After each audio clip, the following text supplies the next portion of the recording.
Bet mereka mah suluk garana memeh datang ke hakikat kurang di syariat. Perjalanan orang menuju hakikat ngaranna toriko. Disebutlah jelema nunduk berangkat ke Allah murid naik salik.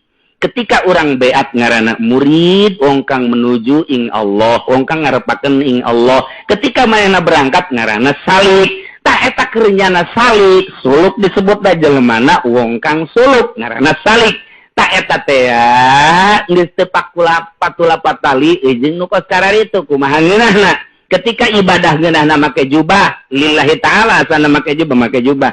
Ketika asana aing hayang ka lembah itu bagus make jubah mah ieu make piyama. Piyama ge teu bagus asana ieu. Asana ka naon ge kakendalikeun ku baju bae make kaos. Asana make kaos ge teu bagus aing aya pengendalian manusia bae di aing ge. Geus pake kaos cangklek. Kos kitu suluk mah kumaha ngeunahna urang make sorban. Berat gitu ya make sorban. Aya perasaan jeung makhluk. Padieu teh ka Allah, murid garana wong kang ngarepakeun ing usul maring Allah. Dilaksanakeun ngaranna suluk jelema mah ngaranna salik. Ketika perasaan make sorban ieu asa kabengberatan ku makhluk, piceun sorban. Nyusur ge ulah.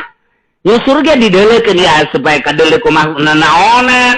Nu nitah nyusur Kangjeng Nabi hakikat nama ku Gusti Allah susurna nu Allah nu nitah nyusurna Allah huntu nu disusuranana nu Allah ka Allah kan ketika ayat trek be supaya kadeuleu ku murid supaya kadeuleu ku masyarakat bahwa aing tukang nyusur pikeun ka susur mantak masyarakat ku ari kiai na ge tiluk nyusur.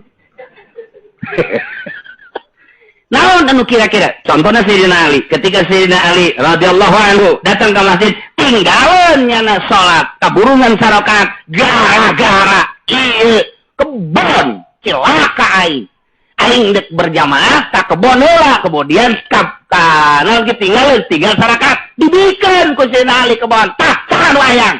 Emang kunaon Sayyidina Ali? Aing gara-gara ka kebon, tinggalin aing tinggal sarokat. Geus aing mah hayang ka beungber piceun.